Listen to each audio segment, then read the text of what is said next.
Hey there, party people. I'm gonna be talking about RWBY today because a tangent has been festering inside of me ever since I finally got around to watching the Ice Queendom anime. Do I expect this video to do well? No. Am I doing it anyway? Well, you're watching it, aren't you? Anyway, a little context. RWBY Ice Queendom is a spin-off anime of the popular and divisive internet series RWBY, and we will not be going too far into why I described it like that. Suffice to say, people either love or hate the series, and the reasons vary wildly. I myself enjoy the franchise, but I am mostly really only going to be talking about the anime, which came out in 2022 from Shaft Animation Studio, which is a great fit on paper, as the visuals that Shaft is known for could combine very well with RWBY's combat set pieces. And you know what? Yeah, I don't really have much to say about the visuals. Animation is good throughout, I love the character designs and the new outfits. All in all, it's very pleasing to watch for the eyes. The problem arises with the story. The anime itself is sort of like a Season 1.5, with most of the new events taking place between episodes Black and White and The Best Day Ever from the main series. That itself isn't an issue.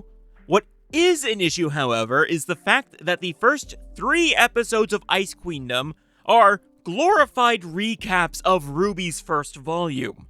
The first episode is a combination of the original trailers and the volume's first episode, which is honestly fine to me. It adds much needed context for the characters and how this particular story is going to progress. However, the next 2 episodes, while they add some new scenes, are largely unneeded. I think if it was framed like RWBY or Weiss keeping a journal, and the second episode was more of a recap style with narration, adding new context and extra bits to sum up the first volume rather than the 2 episodes that we got, it would have been much better if handled correctly.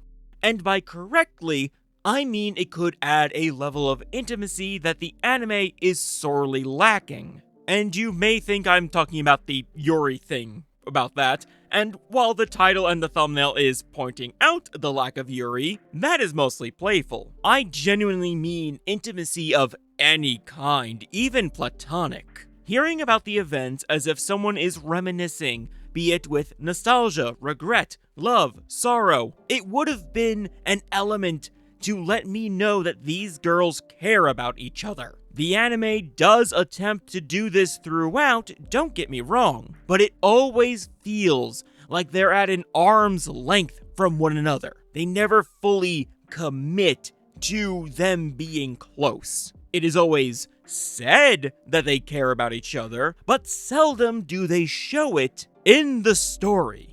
And it is extra wild to me because the main premise of the show is that Weiss is possessed by a Grimm that threatens to put her into an eternal slumber. Jean was possessed by it as well during the 2 extra recap episodes, but that got fixed and honestly just feels unneeded. Yes, it does become a major plot point later on in the story, but not to sound like a Jean hater, but he kind of got in the way and contributed to the problem that I have with the story. I do like Jean, but Team RWBY needed to work out their problems without the 5th wheel to make the story stronger.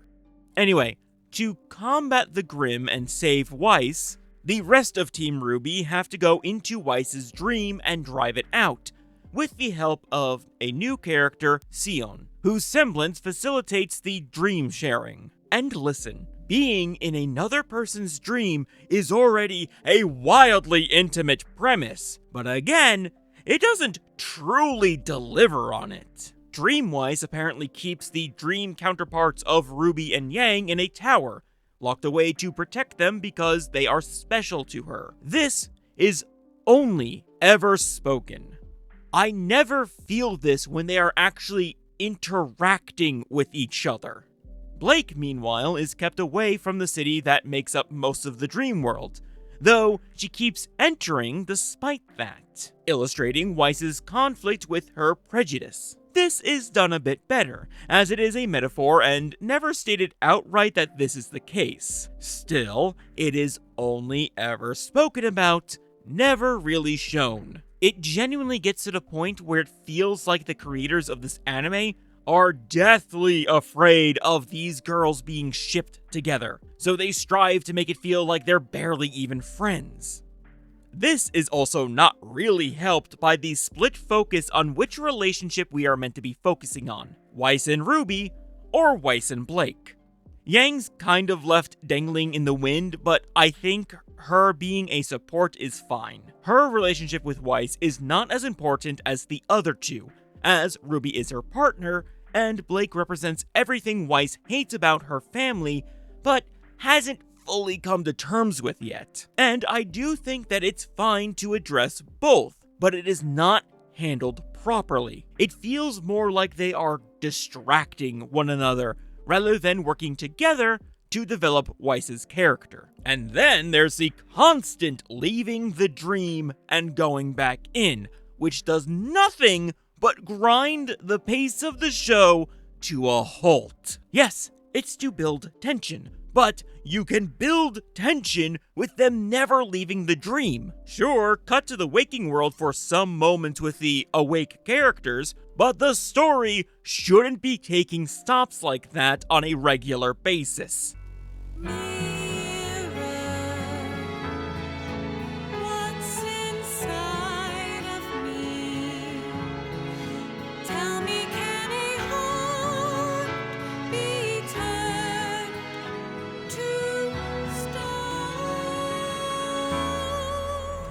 Everything about the narrative just feels disjointed. Like there are so many good concepts in this anime that would have made an amazing story, but the execution just flounders. Though, I will say that the final confrontation of Weiss and Blake, when Blake willingly gets possessed by the Grimm to save Weiss, that's great. Everything about them and their shaky relationship comes to a head there, and it is the most amount of intimacy the series offers, albeit in a shonen way given that they are fighting to the death, which, to be fair, you can argue is far more intimate than sex. But on the flip side of that, RWBY's fight with the Grimm to save Weiss is just absolutely terrible. There was such an opportunity that was missed there. There was a dress that was representative of Weiss's soul, for some reason, and I think that if it was a sleeping Weiss, that would have been better because then you could play into Snow White. RWBY could have been Prince Charming and didn't even have to kiss Weiss to wake her up. Narratively, it could have just been the power of friendship. I'm just talking about vibes here. These characters originate from fairy tales, so give me the fairy tale vibes. Instead, we get RWBY struggling, not even thinking about her friends or Weiss. And then, suddenly, her silver eyes activate. You know, that thing that first activated due to the major emotional response to seeing her dear friend Pyrrha die in front of her. Yeah, this is actually the first time it activated, just being strung up by vines. It could have been a great moment of her thinking of Weiss, how she wants to save her, how she can't afford to be stopped. Her friends need her, but nope. Just some mild grunting, and the mystic eyes of plot contrivance activate. And that, to me, is the biggest example to explain what I mean that this anime is afraid of Yuri. Again, it's a playful way to put it, but it genuinely feels that it goes so far out of its way to downplay, or in this case, outright avoid any form of intimacy and friendship, that it just feels like the story is doing everything it can to make sure that none of these girls get shipped with each other. Now, to be frank, I don't actually believe that this was done on purpose, only that it feels that way. Ultimately, I think it's just poorly handled writing, which could have come about from how the story was written in the first place. The main narrative and story was initially conceptualized by Gen Urobuchi, writer of Fate Zero and Madoka Magica. So, let's be very real here. This story already had a strong basis for a Yuri story. For all the downer stuff that happens in his stories, Urobuchi does know how to write intimacy between his characters. Still, he only created the concept for Ice Queendom's story. He was not actually the show writer. That would be Tao Ubukata. Honestly, I am unfamiliar with his works, but I am aware that he created Le Chevre d'Ion and worked on the Psychopath series. Now, having a different writer from the person who came up with the narrative concept isn't unheard of, but it can no doubt lead to a disconnect at times. Though, Urobuchi was present during script meetings as well. Though, to what effect I have no idea. Ultimately, I'm unsure where it went wrong.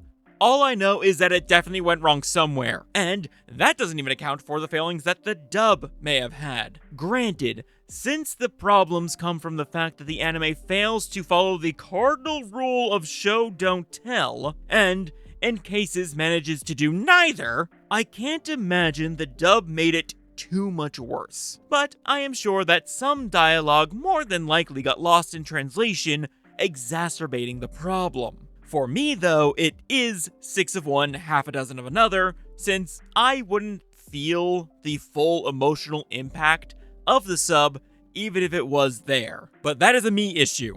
Overall, Ice Queendom had so much potential and just could have been handled much better. A myriad of good ideas and half-met concepts failed mostly by limp-wristed executions.